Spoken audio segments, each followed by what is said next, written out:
Hey, what's going on, everybody? I am here with my good friend Callye of KForm, and Callye is very well versed in everything. One of the smartest people I know, and he builds really cool shit all the time. Right? If I could come back and do it all over again, I'd probably try to be him. Right? But I'm not smart enough. Callye, introduce yourself. Tell us a little bit about what you do. What's up, brother? So I grew up in manufacturing. That's what I spent the last 20 years, give or take, doing. Last 15 years, I've done product development. Started by doing very simple things like somebody giving me a little part and saying, "Hey, I want to buy 10 of these," and drawing it and us making it. And that's led from one thing to the other. Today, my clients are like big prime contractors, big tech companies. You would recognize the name of most of the companies that I develop products for or consult with on a day-to-day basis. And our unique thing is KForm. We are able to, from a clean sheet of paper, we're able to sketch a product. We're able to design it, engineer it, prototype it, and manufacture it all the way to scale under one roof. So, that could lead to a lot of different possible business strategies or avenues. That's how I spun off my consulting company, Red Blue Collective, because I saw too many inventors, entrepreneurs, startups build stuff that nobody wanted, and I wanted to show them like, hey, we've built multiple 10, 20, $100 million companies. They literally quit their job, come here. We've sketched out their product at my conference room table, and I've watched them scale up to 100 or 200 employees and get acquired by big prime contractors like GD or Callye or Lockheed. And I've seen what happens on the other side of that too. So I was like, hey, I'm going to go teach people kind of how this works. And through that, I've worked with a lot of interesting programs, Department of Energy, NASA.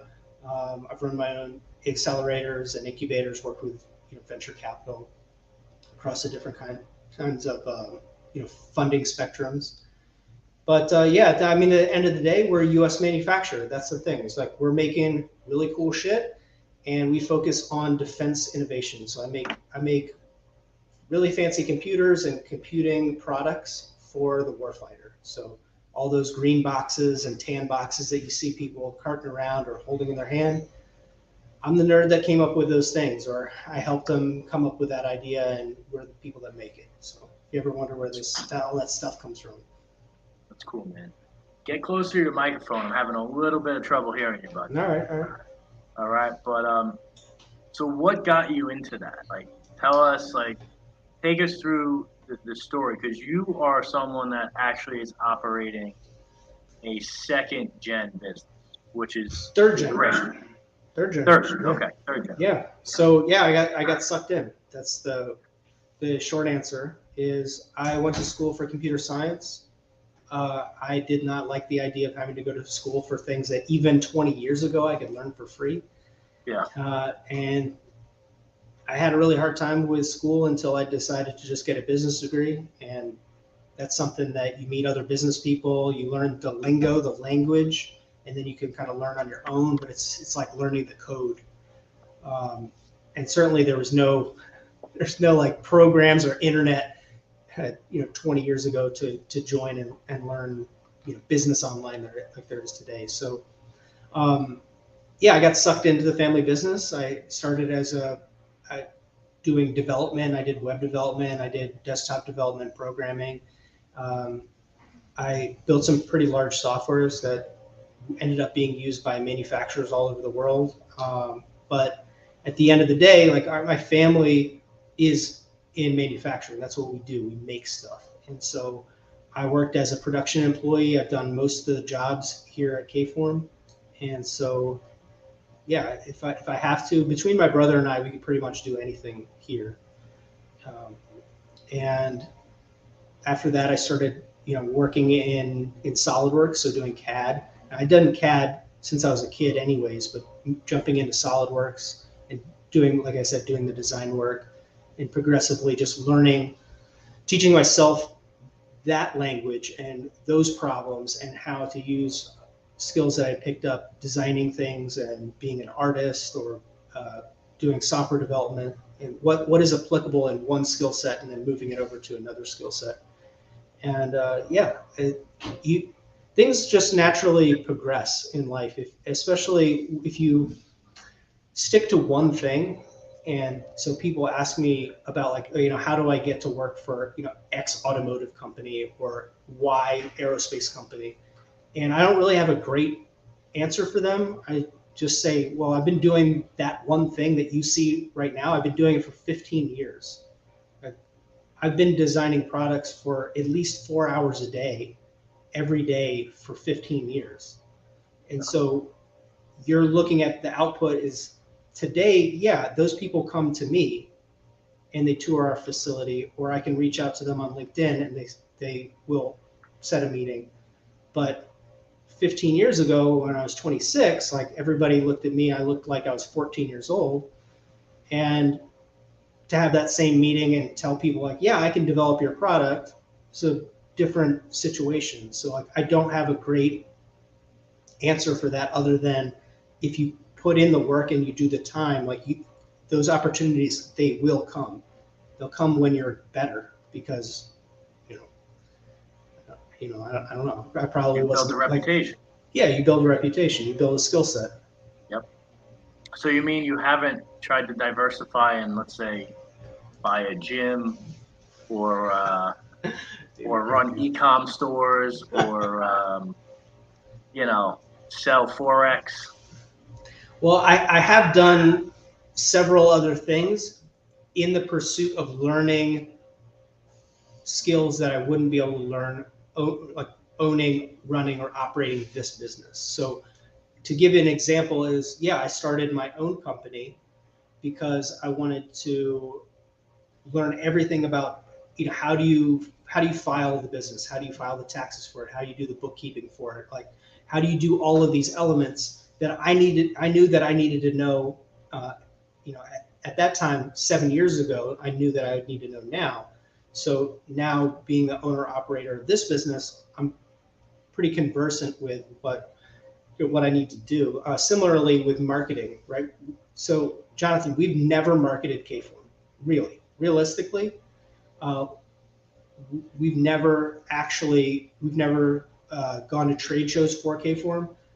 We don't run ads. Our website doesn't have information on it where you could just quickly buy stuff. I will tell you that the website does bring in a lot of sales organically through SEO, but that's just given over time. But we have never actively marketed KForm, and I knew that that was a huge opportunity. So then, spending the last 6-7 years being like, I'm going to try this, that's a scam. I'm going to try this, that works. I'm going to try this, that's bad advice. And so now, today, this year, we're going to be deploying a fair amount of capital towards marketing. And we're going to use the information that I learned 6-7 years ago by starting an e-commerce business, right? By helping other people with their e-commerce businesses. Because I've created, grown, and sold e-commerce businesses. Yeah. And so, like, now I can understand and I can take that knowledge. And I really think that everyone who is in a similar situation should do this. If you can compartmentalize your learning into into an experiment where it's not going to bleed over and put your big thing at risk, figure out how to do that. So I could learn and I could spend and I could join masterminds. I could, run ads. I could, start the other podcasts. I could do anything that I wanted under Red Blue Collective, and I could make money. But anything that was good, today I get to keep that investment for the rest of my life. Yeah. It's all about knowledge, applied knowledge, should I say? Knowledge. Applied knowledge and skill sets. Yeah. So, how versatile and how important do you think it is, the fact that you've been there so long and you've done every type of position between you and your brother? Because I see this a lot, where an operator wants to come in and they think operating and managing is enough, right? I've been guilty of this. Um, how important do you think it is to understand every single role within your organization? Uh, if you have a small business, it's pretty critical. I, Yeah, yeah, we have a goal to not have more than 30 employees, and you'd be surprised how sizable you can make a company that has 30 people. Right now, we're right there, and yeah, I need to know. I need to know how parts get packed. I need to know how the shipping details work. I need to know how invoicing works. I need to know how every admin process for sure works.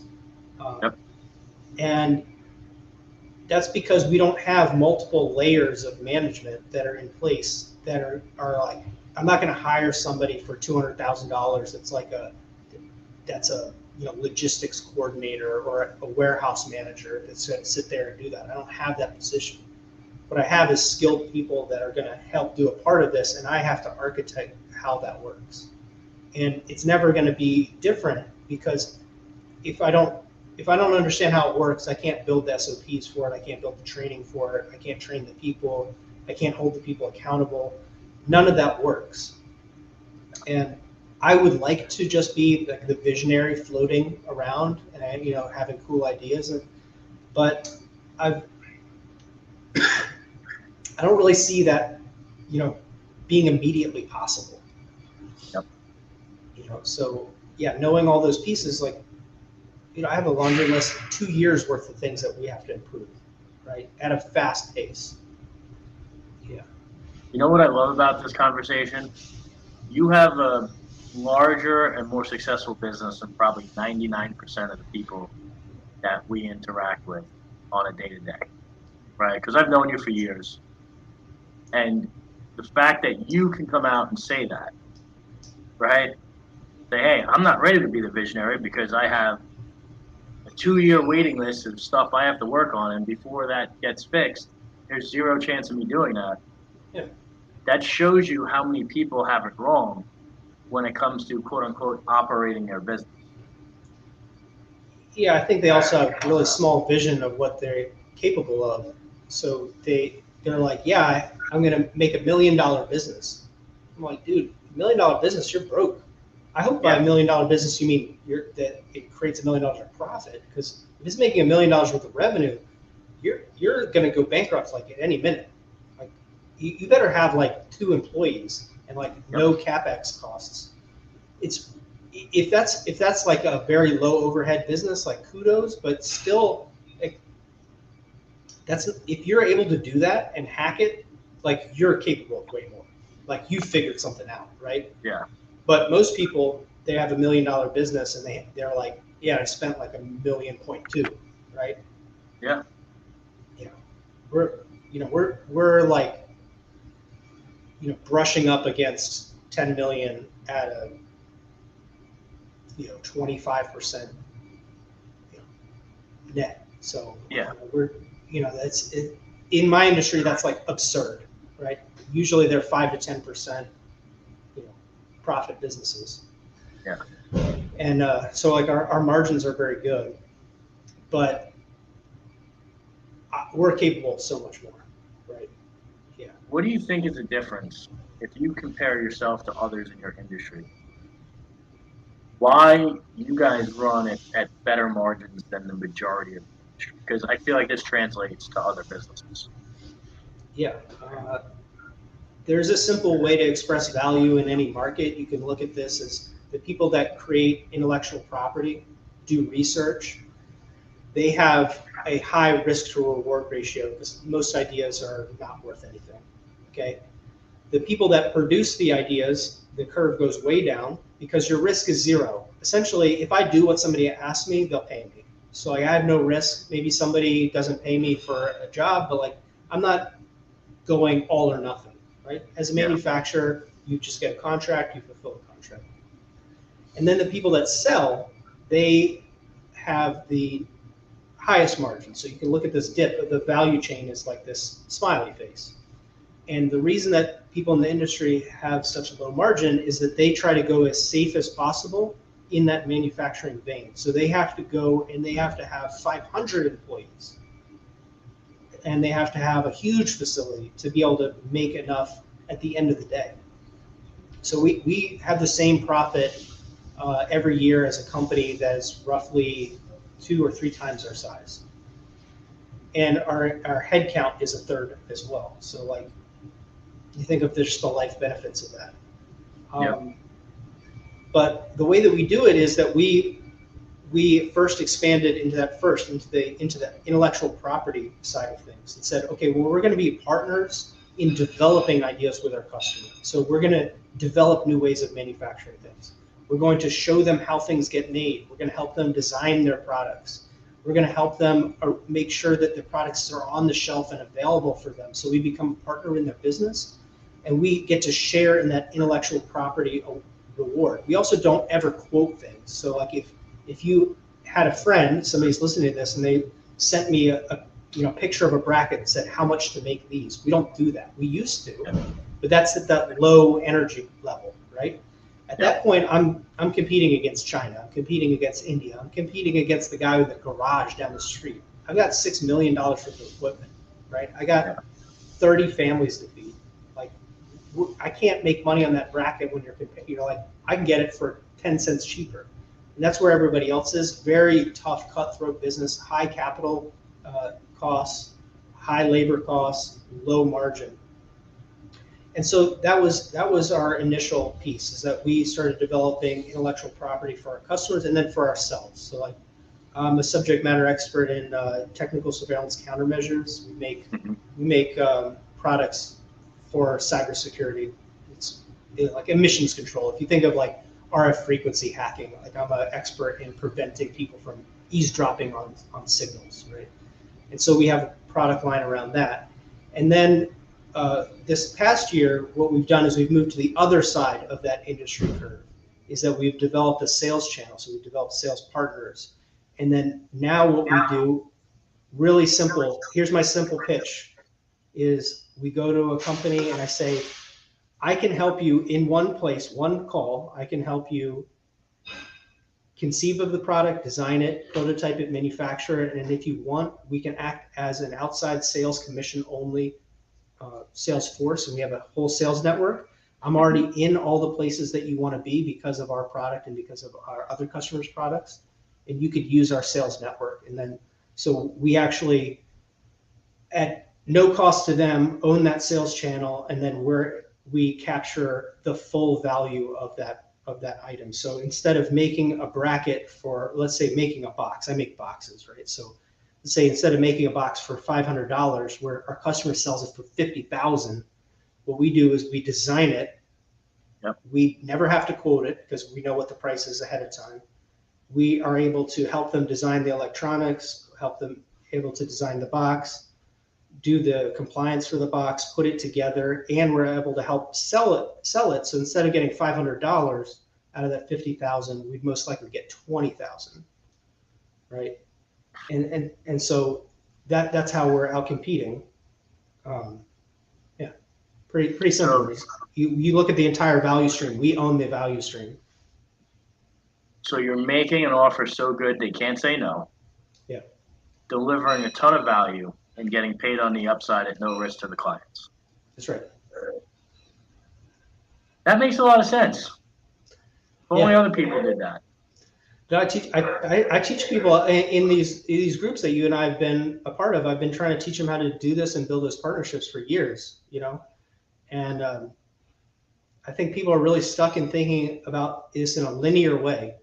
They're like, I'm a roofer, I'm only going to do roofing, and I'm like, okay, but like, there's a whole line of other pieces. Like, what we do is we look at what technology is coming out, what research has been done, what patents have been done, what startups are out there, and around the technology space, right? And so I find commercial technology that I think my customers would like.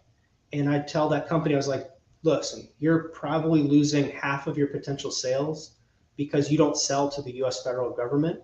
Mm-hmm. And it's impossible because you don't have the right setup. You'd have to build 2 parallel companies. It's very difficult to do commercial and government sales at the same time, though. Yeah. Though, the life cycle is really long, the sales cycle is really long. Like it's very difficult. I'll do all that for you, no cost to you. All I want is I want to be the only person that takes your product and sells to a group of customers that I already talked to and that you don't sell to at all. So if there's engineering that has to get done, I'll do that at my dime. If there's marketing that has to get done, I'll do that at my dime. But honestly, like I'm already there and I think your tech is awesome. I just want to show it to somebody. And so we're securing those sales contracts, which is a way of securing intellectual property at $0.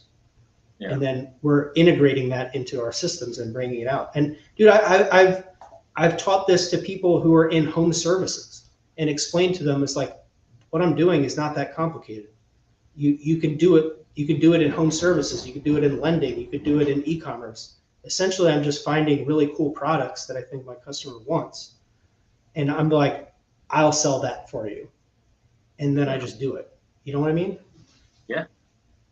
You're building, you utilize every aspect of your network to get things done that works for you and the client. Essentially, you're creating a win-win-win. Oh, yeah, for sure. That's genius. Man, I love that. So what are some of the coolest products you guys have built to date? Because that's always fun to talk about. Well, I gotta give the caveat of like things that aren't under intense NDA or yes. can talk about. Yeah.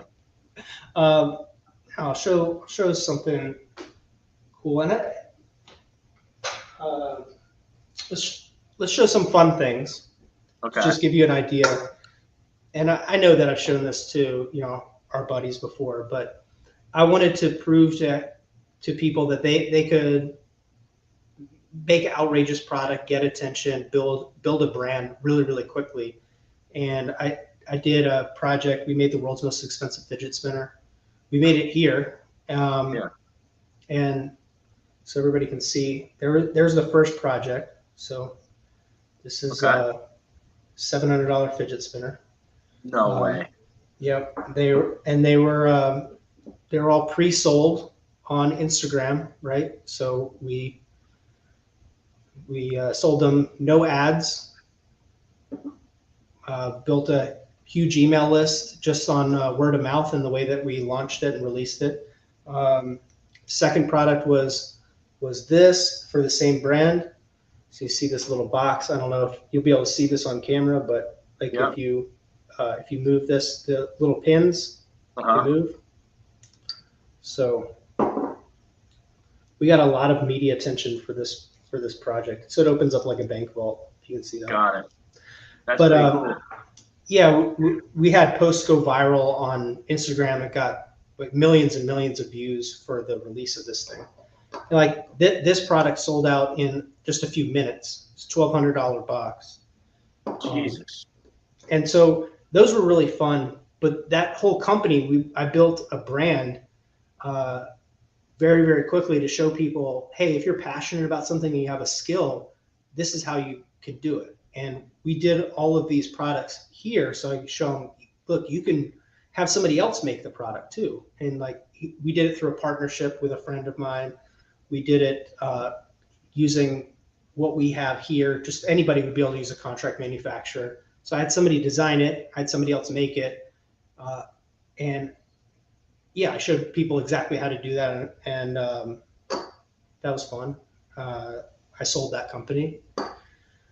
But, other than that, we make all kinds of fun stuff. So we make the machine that signs people's names. So like if you, like every senator, a lot of the astronauts, a lot of people, you've probably seen those machines that like will use real handwriting and a real pen to write a letter or to address envelopes. Yes. If you're in direct mail, people send garbage mail that looks like real handwriting. Well, this is actually real handwriting. So it could be your real handwriting. And we make one of the oldest machines. That company's been around like 60, 70 years, doing That's signatures cool. for the US president. We build those machines here. We build a light that goes on the front of every fire engine, probably on the east of the Mississippi. So if you've ever seen that spinning light that's on the front of a fire engine, that's an invention of a local firefighter, richer sleppets. It's called a rotarray. It's like it's the Kleenex of those lights. People will refer to all of those lights as a rotarray. We've made thousands and thousands of those things. Yeah, other than that, I make a lot of specialty networking equipment. So things like I take in signals or data, we do some kind of transformation to it. We work with different military radio and encryption partners, and so I build like nerdy computer stuff.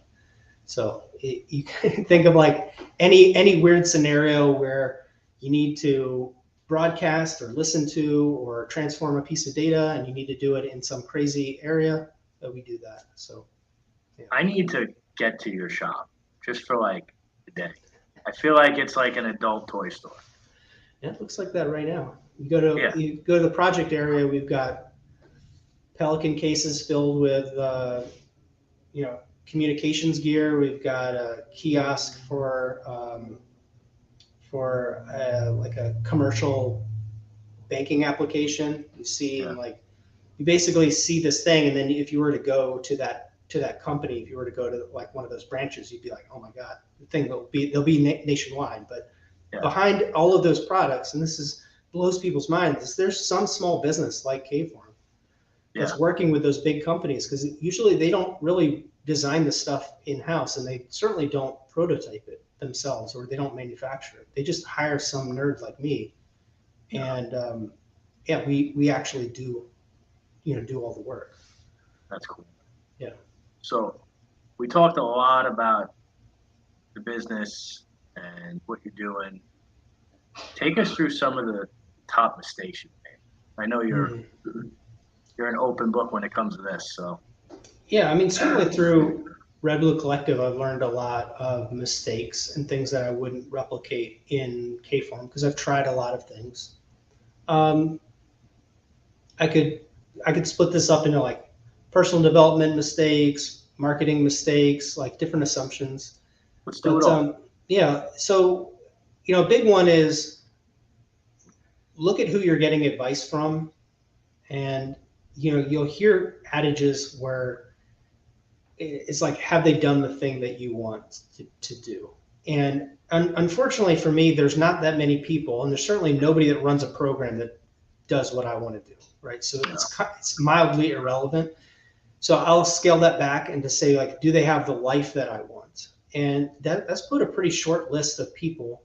And because I value things that are different than what, other people would value. And I definitely don't think the same things are cool. I mean, I like cool cars. I'm in manufacturing and engineering. Like, of course, I think, watches are cool and cars are cool. But like, at the end of the day, like, I don't think that makes it you a cool person. And so a lot of that stuff, I'm like, that's not really what I value. Like, I value making cool things. It's really the only thing I care about, right?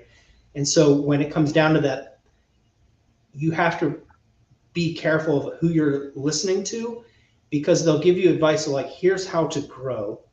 And it's not that it's incorrect or untrue, because it's true for them and it's true for people that are similar to them. But you have to be careful that they're playing the same game that you're playing.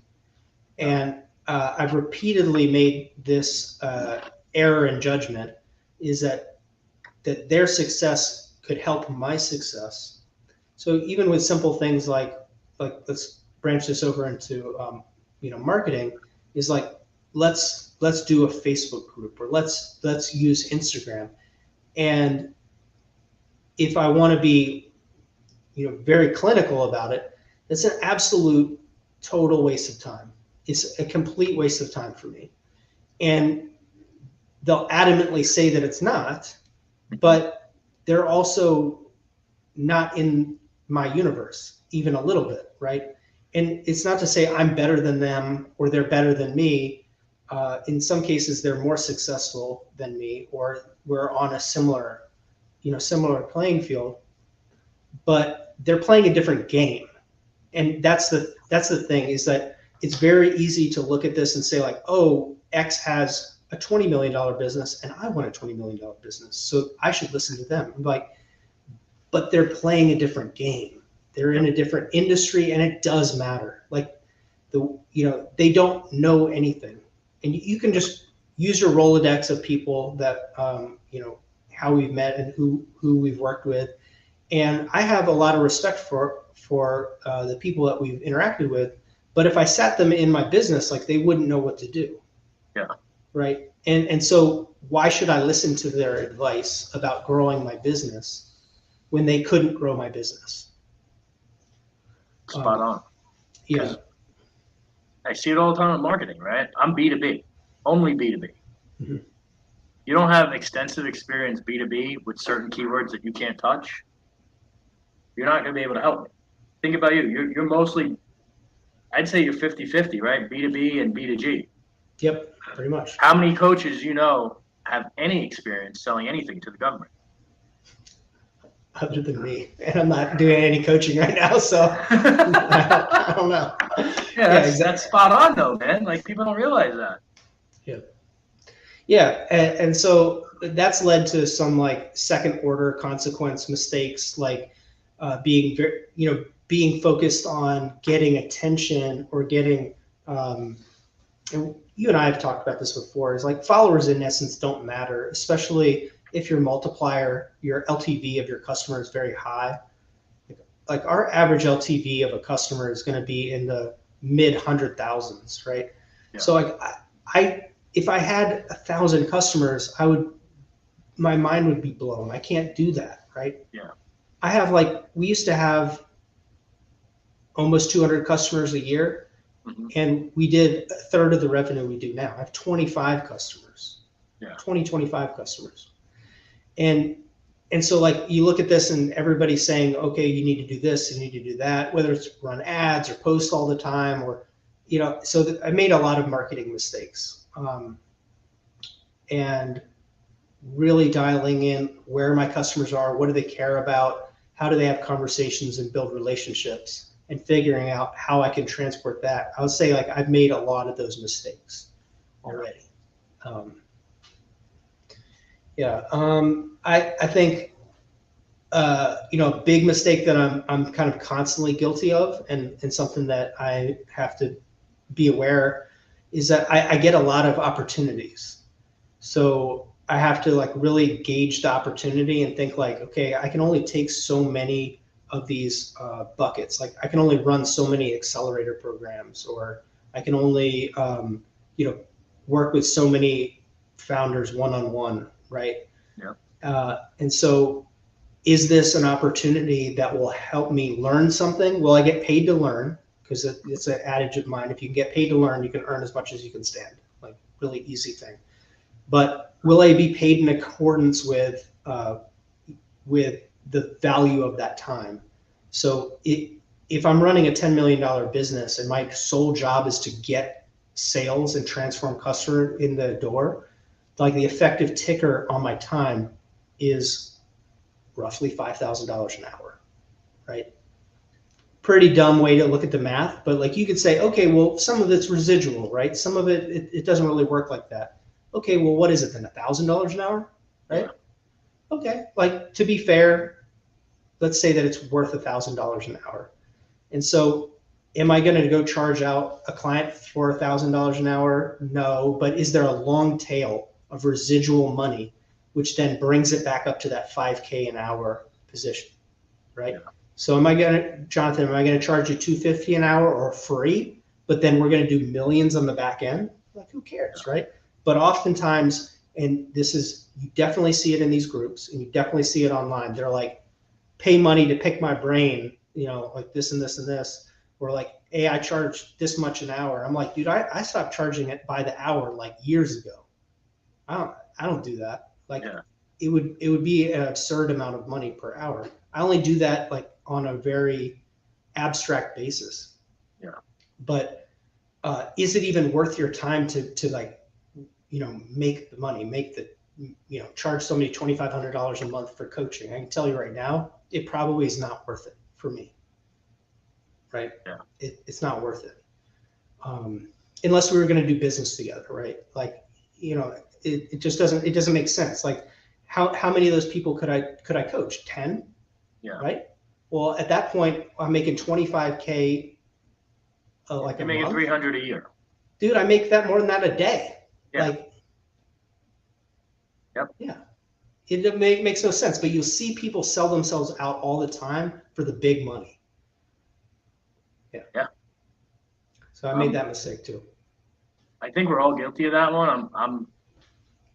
I am absolutely fighting my demons on something right now that is right alongside what you just said.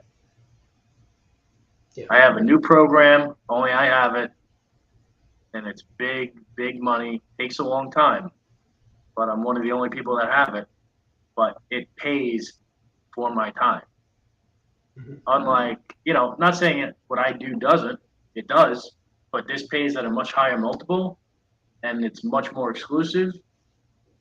Very, very, way higher barriers of entry, and yeah, it's crazy to me that I haven't dropped everything. But if I drop everything, it takes away from the mission of supporting small business. You know what I mean? Yeah. Yeah. I'm fighting it internally. So like to look at this is like I spent time working with just general product based businesses and helped a lot of people, and that was cool. I really just genuinely like talking to people about their business, and most people's problems they're pretty easy to solve, especially early on. Yeah. Supply chain issues, capitalization issues, like structural issues, like they're you're solving the same problem over and over again, but they feel like they're different because the product is different. It's not. It's the same. If you know how to run a product business, like you can add value really quickly, right? But looking at that is like struggling to break through and be known when there's a million fake gurus and like e-commerce wizards and stuff, and then revisiting hard tech startups is like that's an area that I'm already like a known expert in. Yeah. So I'm like, okay, I'm going to relent. I'm going to work with small companies of a different kind. They're funded startups. I can get paid to run an accelerator by a grant program, my friend and I were running a Department of Energy funded accelerator right now for clean tech, right? And it's like I can get funding for that. That's the equivalent of having, a dozen, 2 dozen one-on-one clients easily. Like I can go into that and say like, hey, here's the same program. I'm going to do this, but just because something looks like an opportunity doesn't mean that you're trading one thing for the other. So you really have to look at this and say like, is that scalable? Like, do I want to be like those people that are successful in that industry? Not really. Like, does that serve the entire mission, my like long-term goal? Like, what my 10-year goal is, right? Yep. And it's large, right? And so to say like, is this going to help me get there? To a certain point, it would, because I was learning a lot, right? I was getting a lot of relationships, but at a certain point where you're just like answering the same questions over and over again, they're not people that I would want to do business with or could do business with. Like you have to look and readjust. And so like I'm constantly, I want to say yes to a lot of things. Yep. And the answer really should be like yes, but, or like no, if, right? You should really think more conditionally about it. 100%. Where do you see AI and some of these automations taking manufacturing, especially U.S.? Like, is there anything you're working on in particular? And where do you see it taking the industry as a whole? How is that changing? What do the dynamics look like? Yeah. Without publicly sharing too much stuff, but like. Oh, I did not mean to play Battleship and hit one, dude. We didn't talk about that. You know that's random. But no. So right now everybody's kind of enamored with ChatGPT, which it's a language model. A little bit more than others, like the kind of stuff that I work on. So we've been building like AI compute, like cloud level compute AI systems, field compute systems for AI for a long time. I'm overly familiar with the market, but Okay. Chat GPT is cool because it's like the Fisher Price. It's like Yeah. super powerful but user friendly, right? You just it just works, right? And it's easy to use and it's showing you this power. But in essence, it's a language model, and once that language model starts being applied creatively, yeah, there's the white collar jobs are easily automated. And I've been saying this for years and years. It's like effectively you have people that are shitty robots. They're doing one thing and doing another thing, and because everybody's system is different, you think that you need a person to handle the complexity of like complex in, complex out. But essentially, AI is really good at figuring out multifarious inputs and variant outputs. So it's like AI will replace all of that. When you talk about manufacturing, there's more like there's a lot of machine learning applications with vision systems. You think about how you have to program every part to be machined or manufactured, that will go away very quickly. So any place you see like a no collar job, so it's like the programmer or the scheduler, or those will all go away for sure. It's right now the robotics and automation technology has gotten more and more affordable and easier to implement. So like those two things are going to collide. But I'll tell you, like those things today, it allows us to have a low employee headcount, and we can just look at technology. So instead of saying we need to hire 2 more people, I can say, well, I can spend money and get a robotic arm, or I can get a machine that runs overnight, or I can investigate, how can we automate this or automate that process, and like that's going to continue to occur. Um, yeah, That's so cool. it will change manufacturing quite a bit. Hopefully, change the. I mean, there's going to be a pressing need to buy more things domestically, or at least in the Western Hemisphere. So hopefully that will all contribute to making stuff affordable. Yeah. Yeah. Well, Yeah. I can tell you this: I hate everything about Chat GPT, based on who created it or who's part of it, and some of the outputs. It is definitely not. It is not objective with certain views, and I'm sure you've seen that. Politically speaking, Yeah, yeah. that's concerning. You know. Well, the way that we get data through, if you're doing a YouTube search or you're doing a web search, it's already filtered Yes. anyways. But that, I mean, that'll continue to be the case, right? Yeah. Yeah. If the language model was open, you would quickly get situations where people are teaching it bad things and then it's saying bad things. Like that's immediately happened every time that they've had an open trainable model. Yeah. But you will see breakdowns where there's like a open AI fork where you're able to then go train your own language model based on based on X. You'll definitely see that, because right now it's old data, and it's also a generalized language model. So if you wanted to tweak it and say, I wanted to be able to program anything, or I wanted to be a marketing based like wizard, it doesn't quite have the specific training to be excellent in any one piece. It's really, really good. You think of like it is the ultimate Swiss Army knife, but in general, like and you could look at this with any kind of innovative product that comes to the market. But yeah, at first it's research level, it's very clunky, it's for very specialized applications with specialists using it. Anything that's becomes successful, it has to be a generalist application. It has to hit a broad market appeal. This is how you grow your business too. Like you can, if you're a generalist, you're going to do better in business. You just will, right? You have to be a generalist. You have to become a generalist, but like the product becomes general and then it can be adopted. But then what subsequently happens is specialized versions of it will come out. that's like open AI for this, open AI for this, like trained language models. And that's like you hire a specialist in your business, right? That person's only going to do that thing. That technology is only going to do that thing. Of course, it's going to be better than the general version, but the general version holds all the core technology. So you'll see that coming too. I'm sure somebody will make their own, like their open, like right-wing version or open language model version or like private language model version where you can run it, for sure. Yeah. Nice.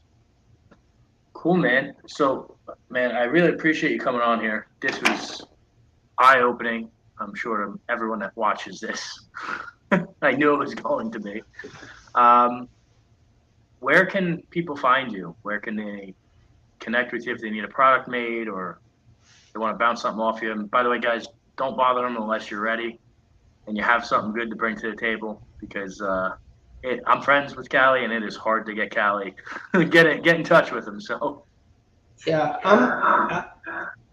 I'm still like kicking around. I've kicked myself off of almost all social media channels, so I'll tell you that. It's like I'm not doing anything on Facebook, but I am on Facebook Messenger, and I check every once in a while. That's how I was like, oh man, you did that call with Thomas, and it's like, this is so good. I gotta get with Jonathan. But you could message me on Facebook or LinkedIn.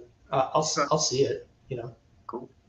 I'm really big on this. Like I don't need to be a social media personality. Like spent a long time doing it. You gotta shake more hands instead of send more cold DMs, right? I'm with you. And also I think you offer way more value than the average person posting, right? As soon as someone knows that, sees that, they'll find you no matter what because you just bring a different level to the table. To any table, to any room. Man, I appreciate it. Seriously. Thanks, man. All right, guys. So you heard it. You can message Callye on Facebook or go to the KForm website, and I will tell you, I am probably going to be scheduling a trip to see Callye pretty soon. So we got to put that on the books.